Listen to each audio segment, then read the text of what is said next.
A warm welcome to everyone joining us. All right, I think we should get started. Let's do a little bit of housekeeping. So participants are going to be muted during the webinar. Use the Q&A function, which is located at the bottom of the webinar window, to ask any questions that you might have. We're going to aim to answer the questions where we can. This might be in the form of typed response in the Q&A window, or it might be a live answer. Okay, if we can do that. All right. All the questions and answers are visible to all the participants. Okay. And today's sessions, we're recording it. All right. So this is going to be made available to you, so you don't have to worry about missing things. You can always revisit it. So hello to those people that already know me. Okay, if we haven't met, my name is Paul Collins. I work for Contour. I'm going to be your host today. I'm going to try and moderate your questions and add some value during the session. Okay, by talking with Attila. So Attila Foldi is from Bimfra. He's the BIM manager and business development support, as you can see. Attila has 15 years experience in the infrastructure sector. Between 2007 and 2017, he worked for CAT Surveys Limited, who are based in the United Kingdom. This is a company which specializes in underground utility detection surveys. Ground penetrating radar is part of that, topographic surveys, and also mobile mapping. Starting as a land surveyor and working closely with the utility surveyors, Attila acquired an understanding and knowledge of underground infrastructure. And then later on, working as a CAD technician, he gained a vast experience in survey data processing, so what you're capturing during this utility surveying process. And in 2014, Attila was promoted to project delivery manager, and this role allowed him to learn how to ensure that quality assurance is undertaken for each of these projects before the handover of survey packages. This is a role that requires a firm understanding of the project specifications, industry standards, for instance, and company procedure to meet what the client's expectations are. Then in 2017, Attila moved to Hungary and took the position of CAD BIM manager at Bimfra, which is how we find him today. Bimfra provides cutting-edge digital services and has a long track record of delivering complex data analytics, geospatial information to customers across global infrastructure markets, which is why we're keen to have them with us today. In 2021, Attila obtained the BIM Project Information Professional Certificate from the British Standards Institution. And so today our webinar is less about radargrams and more about examples of how GPR information is integrated. You know, how is it communicated to others in our industry? What can be done with it? What types of possibilities are there? And some real life examples of things that are happening. So this is Bimfra's story. On that note, I'm going to hand over to our guest today, Attila Foldi. So let's give him a warm welcome. I'm going to unshare and hand over the control to Attila, and we'll begin our session. I'll stop sharing now. Here we go. All right, over to you. Thank you, Paul, for the nice introduction. You're welcome. I will start my screen share.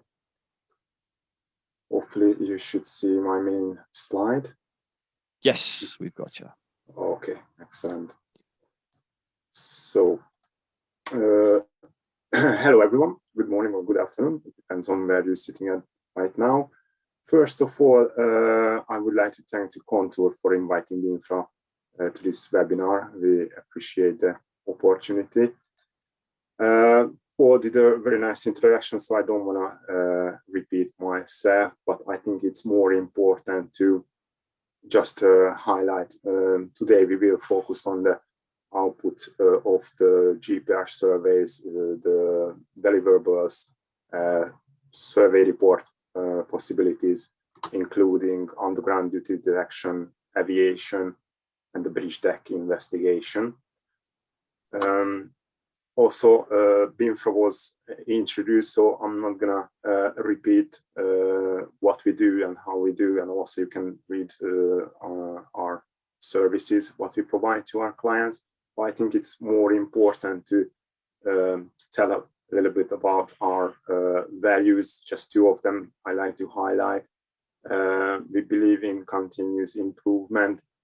That means we have our internal development team who are keen to find solution how to be more efficient with task productions and automation. They're using different kind of program languages to help the operators and the modelers to carry out their task in a better way.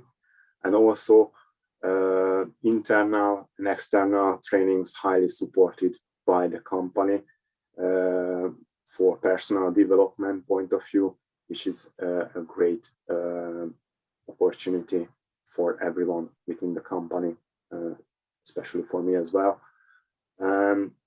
Another one, we strive for excellence.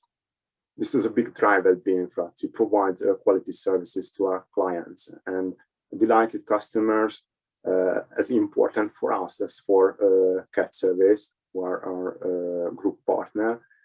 And together we try to provide always the best to our clients, make sure they return to us.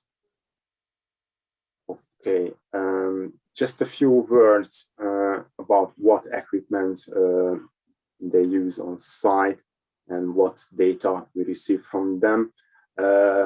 Some of the equipments they use for above ground data acquisition is static laser scannings or the advanced technology mobile scanning, the like Pegasus 2 Ultimate.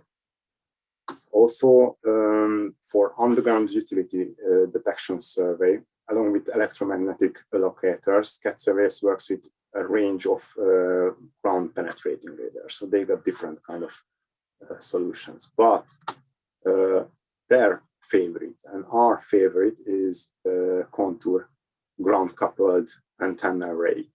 This versatile all-rounder handling both near surface and deep surface mapping. And as you can see in different environment surroundings, they can use this very cutting edge technology, even on footway or in off-road as well. The other parts, how we get the information out of this equipment. Contour has examiner software which offers a unique live georeference view of big data overlaid on maps or aerial photos. On the screen you can see this, probably you're familiar with this view. This is the interface, user interface, what we use for data analysis. Once the GPR team processing the GPR data, the finished extraction output comes out as a relative 3D basic information. The surface is level 0. Then the further editing parts it's getting done in AutoCAD. But as far as I know, Contour is already working in a kind of new solution to change this, or have a new solution for getting absolute heights straight away from the system. Is that correct, Paul? Yeah. So we export from Examiner using absolute height. So how do you, for instance, get your elevations? You're using the surface modeling, yes. I guess in CAD, right? Yes, correct. Yeah, we have to generate a surface model, and from that we can generate the 3D model. Yeah, and this is in cases of 3D model building. We see that the exportation of height or elevation within the industry, especially with array technology, is a very delicate process. Considering you have multiple channels, you have tolerances with positioning systems, And we strive, as you do yourself, as you explained earlier, Attila, for positioning excellence. And one of those things is accuracy. And we are looking at and developing ways to handle this export in a way that nobody is touching at the moment, because we're not completely certain that exporting elevation with big tolerances is a safe way of operating, especially considering our system is able to detect objects that are very, very shallow. So we cannot afford to have inaccuracy. We cannot afford to have tolerances that are too great. Okay, so are we developing something? Of course, we're always developing. So yes, we are, but we are going to do it in a very, very delicate and sensible way. Yes. Yeah, I think it's worth to wait for an excellent output rather than rush something out which is not quality-wise. Yeah, absolutely. But as you can see, most customers are able to use a surface model or known points anyway that are much more accurate and lower your targets underneath it in relation to those anyway. So it is three-dimensional. You just have to handle your data. So yes, yep. Okay, let's carry on. Just as a general, the final products the clients receive are the CAD files along with survey report and the survey information presented in a PDF format. Let's see first, this is just general information. Throughout the years, we have developed our own CAD template specifically for different service outputs. This means we have all kind of layer types, styles, and also we have a collection of Revit families for 3D modeling. So with this range of information, we have a very solid CAD output we can generate. So it's CAD and it's Revit that you're using as well? Most of the time, yes, correct. And along with the CAD files, we always provide comprehensive survey report, a detailed report, including, for example, such points as general methodology and technical information, site-specific observation, GPR survey specification. The site-specific observation, I think it's one of them is really important to give some highlight to the client. What were the difficulties on site, or what was the circumstances on site, or was there any restriction, anything could affect the survey results. So I think this is a really important part, because we cannot include in the model all of the information what's happened on site, but the report, it gives you the opportunity to give a better overview what's happened and why we got this survey result. And also another part which I would like to highlight, maybe the GPR data analysis part, where we got some images and description to the client how we extracted the data, because sometimes the clients, they haven't seen this kind of survey information before, so they need to have some kind of description or images to represent how we extract the data from the equipment and how we get those survey results and present it in the way in the model. Okay, so once we got the CAD and the survey report, we have the PDF output or the XF, depends on what's the client preferences. The survey report make it easy, and the survey result easy to readable. We have different kind of keys and abbreviations, symbols describing what they can see on the drawing in the model. And obviously, along with this information, they got some general terminology, text. Obviously, the title frame includes who drawn the model, who checked it, when it was created, and some other project preferences. So these are the main three parts of our deliverables as a general. Then throughout the years, we have identified we need to have some kind of common language between us and the clients to get the exact output they looking for, because some clients they happy with the 2D output along with some text or annotation, but some clients they desire 3D outputs. And as we discussed before, for the 3D outputs, we need to have a surface model if you want to represent the GPR targets. But within the 3D model, there's a range from basic 3D models like polylines model,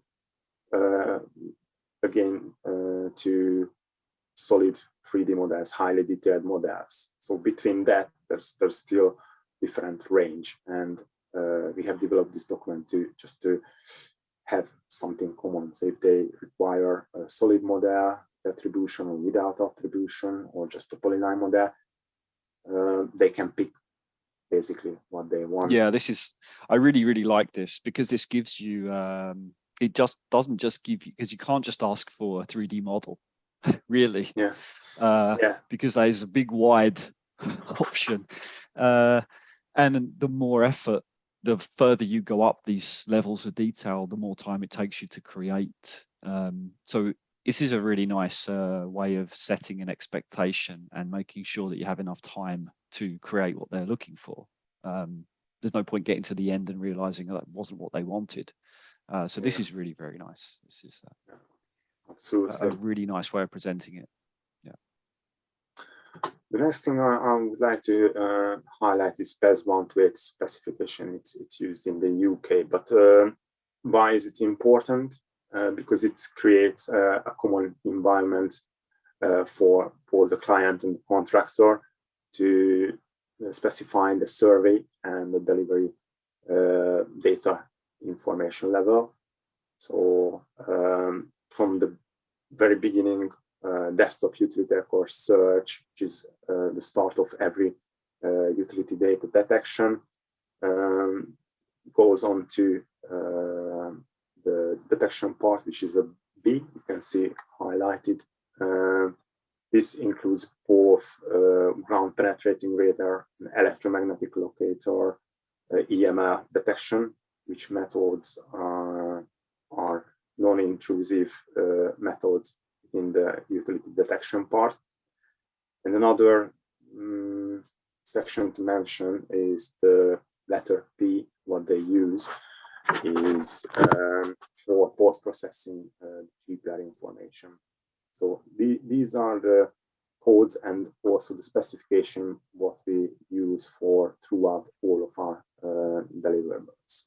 We have a question, Artis, that you might be able to answer.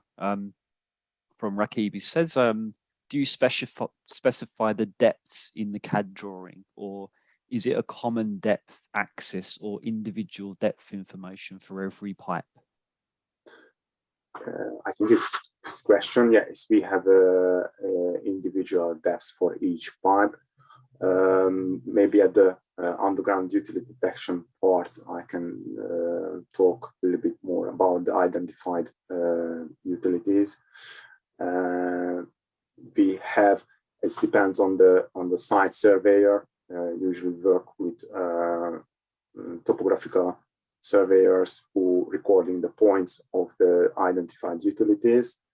There's one way of information we getting, and also from examiner we can get the different levels or depths of the utilities, and we highlight these depths information in our models and the drawing across. So, yeah, is that the right answer? I hope so. So yes, you followed up with, so the depth is considered in your 3D models, which yes, I think the answer is yes, it is. Yes, absolutely. Yeah, it is. Yeah. Okay. Thanks for the question. It's very nice. Thank you. Okay. Now let's look at the underground utility detection deliverables. Okay, so unfortunately, the available desktop utility or search information and sometimes the client existing utility information is not so reliable. So hence the reason we have to carry out the underground utility detection method and survey to provide better and reliable information to the principal designer team or the constructor team. Even our raw data, which you can see on the left-hand side, contains much more information and reliable information, because X, Y, Z coordinates are given in the raw data.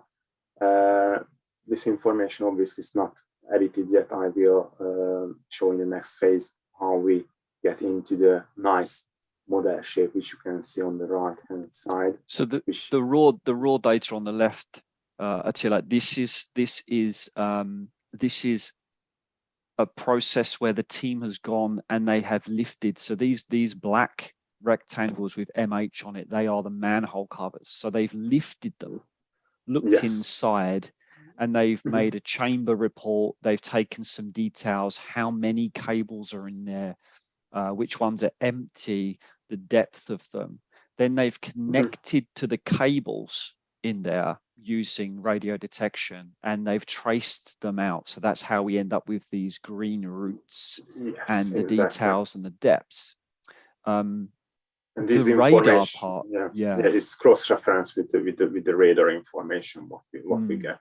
So both we take both of this information, either the site team on site checking the manholes using electromagnetic locators, and also the other team or the same team, they can use the radar equipment, and they also verify these findings. And this is what describes the paths.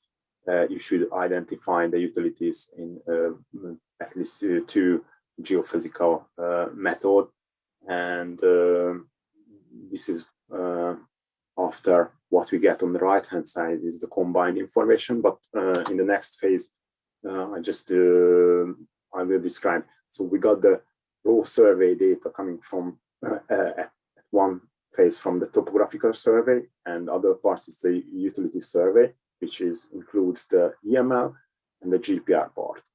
And after our modeling team or editors, they have other tasks to do with this information. They have to make sure these lines make sense. They connect where they need to connect. They extend to the chamber, or they trim not to cause any mess on the drawing. Also, as you can see, the text is aligned, so it's nice and readable. And another very important part, what the editors they do, they compare the existing utility information with the survey data. So they're making sure nothing missed out from the site personnel, and we have transferred all the information and returned it back to the client in the most comprehensive way. And also, we're processing the site survey report too. This goes into the site report I showed you previously, or the findings, how they surveyed it, why they couldn't detect, for example, a plastic cable or pipe or anything like that. And also the team has to include the PES 1 to 8 quality levels into the drawing, into the model too. Which is where we see B1P, which means it's been detected with electromagnetics and radar, and the P means it's been post-processed. Correct, yeah. Yes. So okay. that's the most accurate information which we can provide in utility detection wise. Yeah. And then the A, B, C, D is each face of the internal chamber, which has photos, I'm guessing, and a report, and shows you diameter, number of ducts, formation, which gives you the ability to model it, I suppose, because otherwise you just don't have the information to be able to create, first of all, to put the diameters and the information on the drawing necessarily, and also to create the 3D model, right? Yeah, absolutely. These are key information. We rely on the site collected data, and that's how we can compile and build up our 3D models and return this information back to the client. As you mentioned, yes, we have the chamber reports describing each phase, what kind of cables, ducts included. It's very, very detailed surveyed information. I think the workflow that you guys have between CAT Surface and Bimfra is incredibly impressive, because one of the things that I think is very tricky is the transfer of information from a site, which is, a physical place, and processing and creating a deliverable somewhere else. It's quite tricky. And I think that process has to be nurtured, developed, and become incredibly strict to make sure that the site personnel understand their role, the people in the processing part phases understand theirs, and how you see it and how you check that it's absolutely correct. It's very impressive. I think it's very impressive. Yes, you are right. It's throughout the years it's developed to the level where we have now like an online platform. The site team has their iPads or phones, and they can access directly to survey information. They can make the reporting on that platform, and we receive this information on our platform, and we can straight away start processing the data, and we understand the information and what's happening on site. But as you said, it's needs to be controlled, and the rules needs to be followed. So the right codes and information needs to be transferred to these common platforms. That's very nice. So just I wanted to show as an example of our last project we carried out at Canary Wharf, center of London. As you can imagine, center of London is very busy traffic-wise, and also extremely congested with underground utilities. Therefore, only a professional team with the right equipment can handle this kind of job. On this project, mobile GPR was also used just to collect the data effectively and get the right information. Push GPR used on the footway. Static laser scanning was also performed, and electromagnetic locators EML was also in place.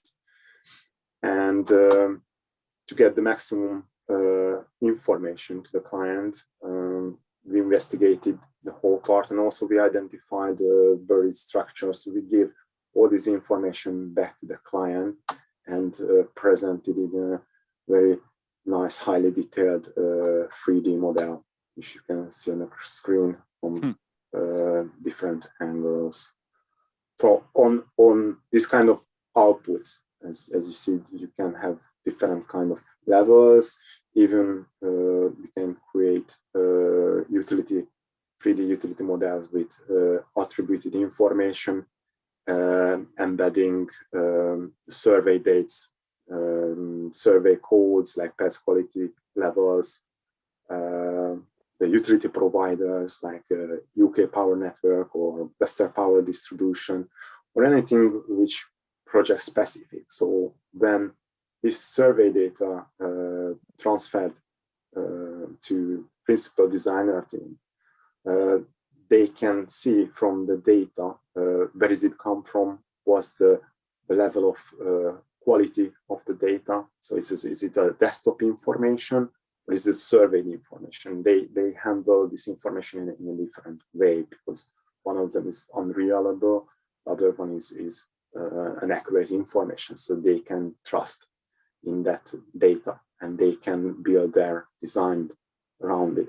So these kind of outputs are very niche and very highly praised from the clients when we deliver this kind of information. So we're really moving a little bit towards BIM, I guess, here, which is you click on an element and it gives you information about that particular asset. Yes, absolutely. It's in a BIM project, BIM environment. These models are very comprehensive and very useful. So, and there's more and more demand from clients having this kind of information, especially in utility wise. So we have multiple projects just around, and before that it wasn't that really common. We had to create such a models like this, but nowadays it's getting more and more common. Yeah, it's more standard. Yeah, it's definitely more standard, but I'm not sure if building information models that works outside, but maybe it does. It used to just end at the building edge, right? Now it seems to be sprawling out into the rest of the world, right? So it's interesting stuff. But these look amazing. These look really very nice. Right, I think this was sort of a first part, the underground utility detection outputs and how we generate it. And I didn't want to go into too much details, so we have enough time for the remaining part. For the aviation, I think it's still some very informative and useful information I can share.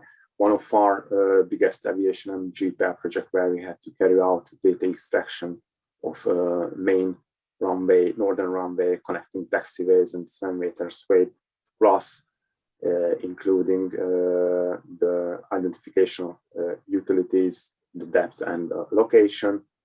On that project, no EML was used. That's important. So we only use MGPR, so mobile ground penetrating radar survey method. The individual asphalt layer was also required by the client, highlighting significant cracks, the extent and depth of voids, delaminations, and reinforcement. The area we had to cover, it was around 980,000 square meter, which is huge. And we had the task to all detected and potentially utility infrastructure information provided by the client that was cross-referenced with our findings, and their data wasn't showing the same amount of utilities. Our utility identification was far greater, especially the AGL network, the airfield ground lighting system, which you can see on the screen, like a spider web. What's happened throughout the years, when they carried out the resurface, they left in the asphalt layer this network, and yeah, we have identified with the ground penetrating radar this information. I can say it was fun for the modellers because I didn't have to do the modeling. So yeah, that's a lot of line work. Yeah, and that's just a small section of the million square feet. yeah. Overall, we had 850 hours for post-processing and the survey package compilation in 7 weeks, which is a very tight schedule. Especially we had to deliver 3 weeks after the site work finish. We could only achieve this by parallel processing we mentioned before. So the one team's working on site and the other team in the office start processing the data. The survey was carried out in blocks, and these information were transferred to our office team, and they started processing almost day one. And also, because we're talking about a very congested area, and you can see multiple lines and text, we had to use customized get commands, list routines, even just the small things like automatic text alignment can help on a project where you got thousands of text to move around. And just as a fun fact, we had 142 AO PDF plots. Yeah. This shows the extent of the survey, how big was it, and eventually I think it was well received by the clients. Another part of this same project, when we had to create a pavement profile for them, they investigate the different layer levels.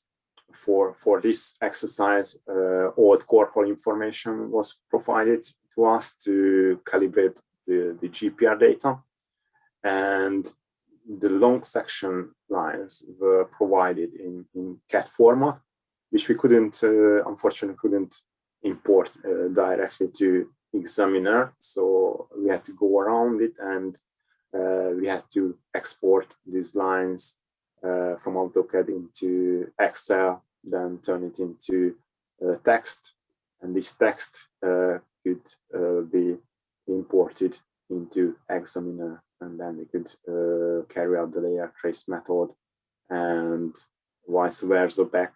We could export this text information back to AutoCAD, and this is how we generated the pavement profiles, what you can see on the screen. This is just a slice of it, obviously. And yeah, with the pavement thicknesses, you often see this with you often see this kind of request coming from clients where they want to extract maximum value from your radar survey, right? Which is only natural.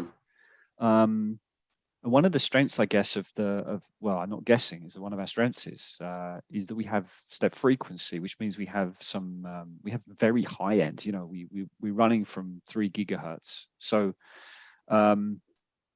we are able to detect and resolve these thin layers and multiple layers of the pavement, as well as the other tasks that you're doing. So if you have utility detection, but you also want to be able to see some of the pavement characteristics as well, you can consider it, because it's within your data set. You know, if you're already collecting something, then why not take advantage of it? These kinds of profiles, by the way, you know, if you've been using Examiner this year from January, February time, you would have seen that we have a pavement toolbox, and so we are pushing ahead with some specific tools in Examiner that enable you to run statistics and visualize your pavements in slightly different ways, and ways that will alleviate some of the pressure in making these types of long sections. So keep an eye on what we're developing, because you're going to see more and more of these this approach where you can report and customize your report, customize your start and end points, visualize and change the coloring, these kinds of things, put your core holes in, falling away, all these kinds of bits and bobs that we often get asked for as surveyors, of course, and try and fit as many specifications globally as we can, so it makes your task easier to deal with whilst you're an examiner, and you can export these deliverables in as complete fashion as possible, right? So there's limited editing required. So you're going to see some more of that, but these look very, very nice. Very, very nice. So these can already be done in Examiner, but it's a little bit more work to do. Thanks, Attila. It's really good. Yeah. Okay. Next, I wanted to mention from the aviation part an interesting comparison I would like to showcase. We have recently carried out 2 surveys in Budapest Airport, and I was lucky enough to join the site team to follow their action from close look. it was almost the same task and surrounding post-process GPR survey, including utility identification, buried object structures, voids, delamination, and reinforcement identification. The two differences we on the left-hand side, you can see we used single frequency GPR. We use grids on site, and we could cover in a shift 2,500 square meter on a shift. On the right-hand side, another survey with the mobile mapping unit, with contour array. We covered 32,000 square meter in a shift. And even we could cover more, but because of the uneven terrain, because it was partly hard surface and off-road on the terrain, we couldn't go as fast as we wished. And also for the incoming planes, we had to stop. But obviously, you can see the big difference, the two methods. It's very eye-opening. Yeah, and the array is going to give you a much denser grid of information as well, whilst being more efficient as well. So it's two different approaches, but definitely multi-tooled in depending on what situation you're in. But the array is super efficient in a big environment like this. You can't complete it in any reasonable time frame, right? But I like to see that you're branching out locally. It's nice. Yeah, it's good to see. We try. Yeah. And also, just another complex project I would like to mention is last from the aviation part, where we carried out underground utility detection, laser scanning, and mobile GPR survey in the same time. And from this information, our professional modeler team created an outstanding presentation view and information combined to the designer team, able to carry out the further works they have to do on this tunnel.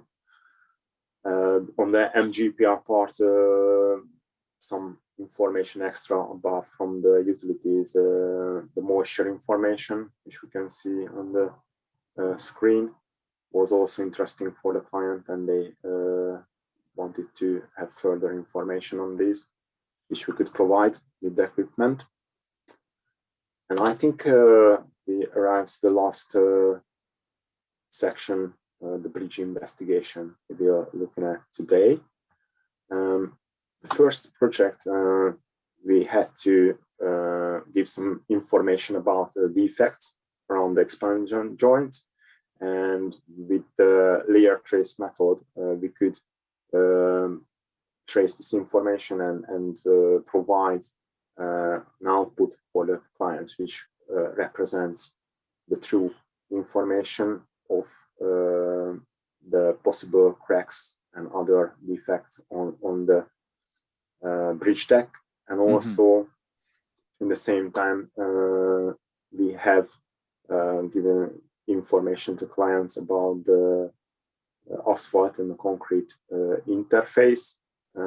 For this, with the layer trace method, we used 10 centimeter by 10 centimeter grids points, and these points were exported, and in AutoCAD we turned into contour lines, which we thought it represents the best of this kind of interface.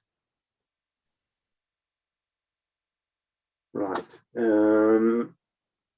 Very similar project, but about on top of the previously mentioned moisture information and asphalt concrete interface, what you can see here, we also generated information about shallow points and also the top of the rebar, and we created pavement profiles, which you can see on this job.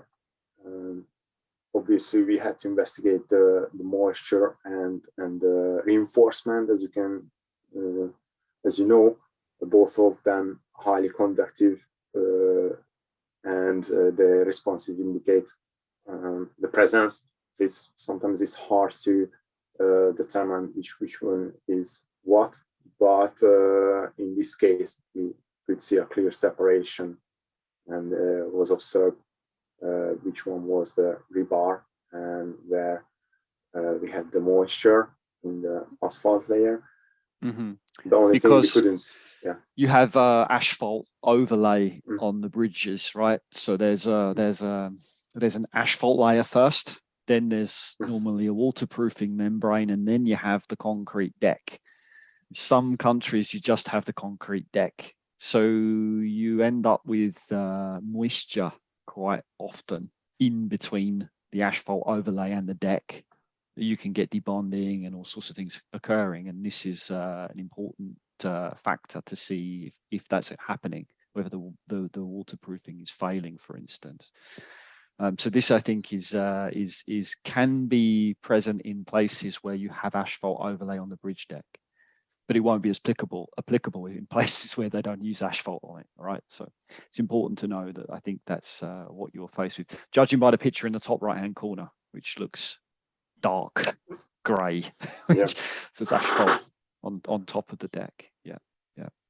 The other thing I mentioned, the shallow points. As far as I know, this is some kind of new feature in the examiner program, where you can compare two surface values and highlight the differences between them. And with the set rules, this information can be represented in the program. Not at the moment, but it's something that we are considering. Yes, we are going to do a little bit more about bridge decks in general. So at the moment, we're starting with pavements, because pavements tend to be very, very long, big expanses, big jobs. So we want to tackle that, where you can see thin areas, thick areas of the materials that have been used, areas that are potentially defective, these kinds of things, out of spec, in spec. We also want to be able to show things that are changing over time, which is a critical thing, really, because a survey is only really valid for the moment that you've collected it, and then as time changes, you get to, if you were to collect this bridge again, for instance, today, what would be the difference now? Okay, so it's interesting to see that in that way. With bridges, we will move into, so then we're going to start looking at other toolboxes and other applications, and bridges is of course one of those areas. So yeah, we will start looking at that as well. But just to cover this off a little bit, the layout of this drawing is really, really nice, but it's the same bridge deck. It's just different parts of the data set, different views of the information derived from the GPR survey at different stages. Okay. Yeah. Yes, correct. Yeah. And what we can see, these shallow points I haven't described clearly, but this is the low concrete on the rebar. So this was important for the clients to understand where are the spots they need to focus on. So these purple areas, so these purple areas are where the rebar hasn't got enough cover. Yes, it's out of spec. Gotcha. Okay, so that's important. Yeah, absolutely. Sure. Okay, yeah, very nice. What I like about this is that what we don't really see in a lot of the deliverables is the radar data itself. We only really see the information that we've derived from it, and we've left the radar data to one side. It probably lives on in reports, but it's not arriving in these kinds of drawings. You're explaining the result. Yeah, we explaining the result, that's correct. So it gives more information to the client, the colors and the text and everything. It gives them the nice, pleasant way to understand the survey result. So I think that's important. And this is the KMZ, what we can directly export from Examiner for these shallow points, and after we turn this into get information.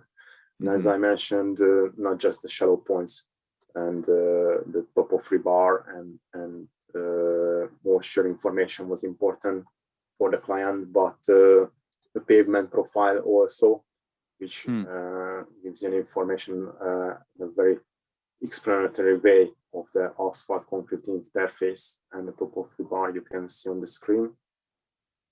In between the joints, the two red lines, the two joints on the bridge, and we're looking at profile 21, which is covering the first lane on this side, and the asphalt and the concrete thickness and the top of the rebar you can see on the screen.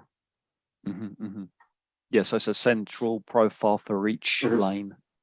Yes. Right. I think that was it from the three different area. But if you got any questions, or we should talk about a little bit more on any of these area, or maybe later someone's got a question, or they need some assistance with MGPR data, ground penetrating radar data processing, or LiDAR survey, data extraction, 3D modeling, or anything like that, then we're happy to help and assist. And also, please check out our YouTube channel, where you can see a few of our great videos, animation we created from our projects. They are very, very nice, Attila. I mean, they look very, very impressive. I mean, one of the things I think is evident here is that there's a multi-tooled approach, and a multi-skilled one as well. If you're considering the laser scanning, the radar, the electromagnetic stuff, the software building in terms of the deliverables that we see here is something that has some expertise to it. It's very, very nice. I mean, this looks incredible. So we really appreciate that you're able to share this stuff with us, because we don't often get to see people's deliverables. It's normally quite a guarded thing where it's between you and the client and nobody else gets to see it. And I mean, correct me if I'm wrong, but sometimes you get a project request and it follows the spec and that's okay. But sometimes you get a project request that is not standard, and you have to be creative. You have to create something brand new, right? I mean, that often, that must happen to you. Yeah.